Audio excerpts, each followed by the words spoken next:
इस प्रश्न का जवाब देना चाहती हूँ कि जब अर्जुन ने पूछा था भगवान श्री कृष्ण से कि हम सब पाप करते हैं और हमारा जीवन आगे बढ़ता रहता, कभी इस जन्म में इसका फल मिलता है, कभी आपने बता दिया कि आगे के जन्मों में इस पाप का फल मिलता है, तो ये कब तक चलता है? क्योंकि ये तो अनंत का हिस्सा है कि हमसे गलतियाँ होंगी और फिर पुनः हमको एक नया जन्म मिलेगा। लेकिन एक बात याद रखिएगा, अगर आपको मनुष्य योनि प्राप्त हुई है और आपको ये बात समझ में आती है कि ये पाप है, सतर्क हो जाइए कि उस पाप को दोबारा नहीं करें। हमसे गलती क्या होती है? हम जानते होते हैं झूठ बोलना पाप है, हम जानते होते हैं गलत रिलेशन पाप है, हम जानते होते हैं इधर देखना पाप है, लेकिन हम फिर भी वो करते हैं। तो क्या होगा? हम जानबूझ करके उसको क्रिएट कर रहे हैं। और जैसा प्रकृति का नियम है, जैसा करोगे वैसा ऑलरेडी वो रिजल्ट बना बैठा, वो इतना महान विज्ञान है। तो हमको क्या करना है? हमको चेतनावस्था में जाना है। चेतनावस्था किसी सद्गुरु से मिलेगा, कहीं से भी मिलेगा, आपके परिवार से भी मिलेगा, मित्रों से मिलेगा, समाज से मिलेगा, पर याद रखना कि वो चेतना सुंदर होनी चाहिए। और उस सुंदर चेतना में मनुष्य अपने कर्मों को धीरे धीरे डाउन करता है। डाउन माने गलत कामों को, अग्रेशन को शांत करता है, तब जाके वो संगति सत्संगति कहलाती है। सत्संगति में यही बुद्धि दी जाती है कि तुम्हारी बुद्धि बदल जाए और तुम्हारी बुद्धि, अहंकार, ज्ञान वो शत शत विवेक में चला जाए। जो विवेकवान प्राणी होता है, जैसे आपके साधु संत जो घर छोड़ के भागते हैं, क्यों भागते हैं? अरे बाप रे, ये तो मोह माया है, इसमें तो हम फिर वही गलती करेंगे, वही जमीन, वही जायदाद, वही सब कुछ, तो लोग घर छोड़ के भाग जाते थे। लेकिन आज कलयुग में आपको रोका गया है कि आप संत बनेंगे इसी घर गृहस्थी में रह करके, यही झगड़ों को लेकर के। आपको समझना पड़ेगा कि बस अब बहुत हो गया, हमको रिएक्शन लेस होना पड़ेगा। अब आपको क्या बताया जा रहा है कि इस घोर कलयुग में धीरे धीरे रिएक्शंस खत्म करो। अब आपके जो गुरु होंगे जो भी बताएंगे, श्री माता जी बताए, रिएक्शन मत करो। तुम लोग रिएक्शन कर करके ना अपनी ज़िंदगी खराब कर ले रहे हो फिर से। तो कहोगे क्या कोई एक मारे तो मैं गाल कर दूँ? गांधी जी ने तो यही कहा था। अगर गांधी जी को आप मानते हो तो गांधी जी ने तो कहा ही था, हाँ कोई एक मारे तुम दूसरा थप्पड़ दे अपना आगे कर दो। ऐसा नहीं है, आप इतने सशक्त हो जाएंगे, आप उसको शांत होकर के गाल भी नहीं देंगे और उसको श्राप भी नहीं देंगे।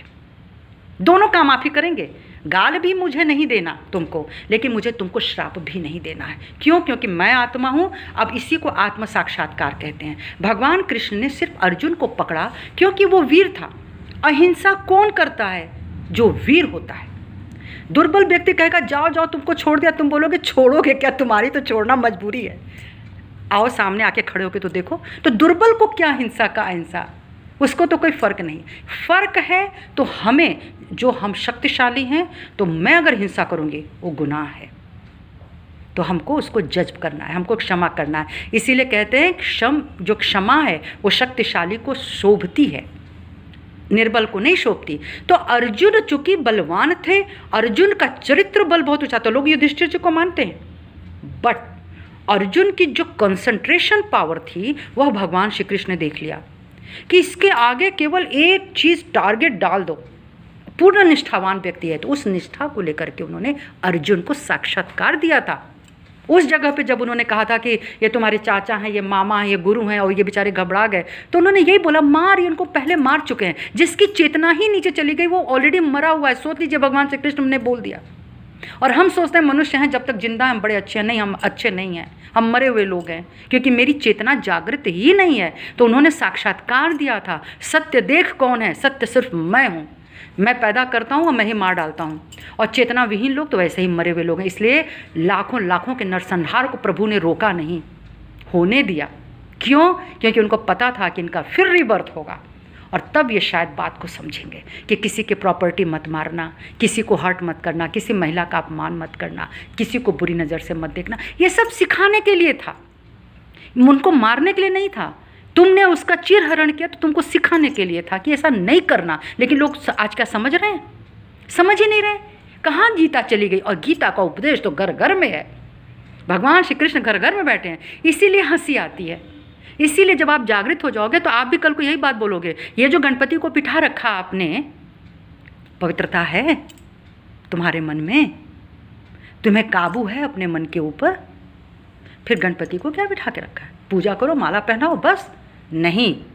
तुमको अपने चरित्र से बलवान होना पड़ेगा। गणपति तुम्हारे पास अपने आप आके बैठ जाएंगे सामने और पता नहीं चलेगा किसी को, क्योंकि तो उनका आशीर्वाद आएगा।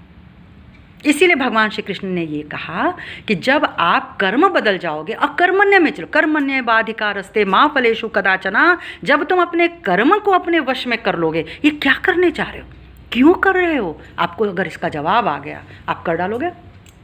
कौन किसको मारता है ये सोच के हत्या नहीं करना। अगर आपकी ड्यूटी है कि राइफल उठाओ मारो, तुम्हारी ड्यूटी है and you have to do it, वो करना पड़ेगा, ड्यूटी है। आप किसी को अपने लिए नहीं मार रहे हो, ध्यान रखना पड़ता है। चेतना का लेवल ये बताता जाएगा आपको what to do, not to do. तो जब आप व्हाट टू डू किसी समर्पण के अनुसार करते हैं, कमांड पे करते हैं, you have to do because it is your duty, आप ड्यूटी पूरी करते हो। तो अर्जुन ने ड्यूटी पूरी करी भगवान की, जब उन्होंने कहा मार, चल मैं तुझे आदेश देता हूँ, वो ड्यूटी पूरी करी। वो तब नहीं सोचे मैं मामा को मार रहा हूँ, मैं चाचा को नहीं। तुम्हारा भय निकल गया, तुम्हारे भय ने ये बता दिया कि तुमको डरने की ज़रूरत नहीं है, क्योंकि तुम सिर्फ ऊपर वाले का कमांड पूरा कर रहे हो। और वो अच्छी तरह से जानते थे भगवान श्री कृष्ण कौन है। इसी तरह से जब हम भगवान को पहचान जाएंगे तो हमें ये पता चलने लगेगा कौन सी ड्यूटी। और बेटे इतना याद रखिएगा, जिस दिन मेरे अंदर वो चेतना आ गई, वो मेरी ड्यूटी भी बदल देगी।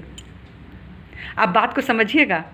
अब मेरी चेतना विकसित हुई, उनसे कनेक्शन हुआ, हमारी ड्यूटीज चेंज होने लगी। आज जिस पद पे बड़े बड़े लोग बैठे हैं, कभी ईर्ष्या मत करना, ये सोचना उन्होंने बहुत सारी ड्यूटीज़ पूरी करी हैं, आज वो यहाँ बैठे हैं। लेकिन अगर उस पर बैठ करके अगर कोई अनर्गल काम करता है, तब तो बेटा उसको दूसरे ही जन्म में तो फल मिलेगा। बैठने के बाद, जानने के बाद कि सारी पावर मेरे पास है, उस पावर का जिस भी राजा ने दुरुपयोग किया होगा, फिर से उसको वापस उस जगह पे भेजा जाता है जहाँ पे वो सोच नहीं सकता है। वो अगला जन्म होता है, फिर वो रोता है बैठ करके, मेरे साथ ऐसा क्यों हुआ, मैं गरीब क्यों, मैं दुर्बल क्यों, मैं ऐसे क्यों। इसलिए आप जब दुनिया जहान को देखिए तो आप करुणा में रखिए, अपनी करुणा बहाइए, लेकिन आप कभी अफसोस मत कीजिए, क्योंकि सबके अपने अपने कर्मों का फल है। तो लोग कहते हैं ये निष्ठुर हो गया, नहीं, ऐसी बात नहीं है। हम लोग बहुत सेवा सहायता करते हैं, ऐसे भी करते हैं, करुणा है, लेकिन ये नहीं सोचते हाय ऐसा क्यों हो गया उसके साथ, उसने ऐसे कर्म किए, क्या करोगे।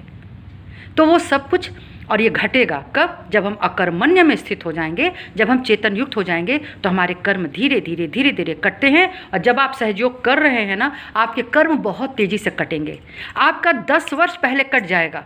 आप विश्वास कीजिए मेरी बात को, मैं कहने के लिए नहीं कह रही हूँ, सिर्फ इसलिए कह रही हूँ कि सब हम लोगों ने देख लिया। जो कष्ट आपको 10 साल तक खींच सकता था मेरे बच्चों, वो 10 साल पहले वो कष्ट खत्म, आप मुक्त हो गए।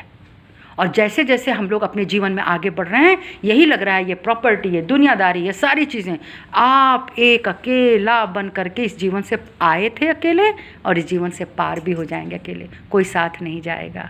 तो क्या जाएगा, जो अपने कर्म तुमने अकर्म बना लिए, यानी शांत होकर के आपने करना शुरू किया, आपके कर्म भाव जीरो होते जाएंगे, आपका दूसरा जन्म नहीं होगा। तभी लोग मुक्त होते हैं। जो लोग कर्म मुक्त होते हैं वो जीते जी आकांक्षा करते हैं कि मुझे मोक्ष मिले।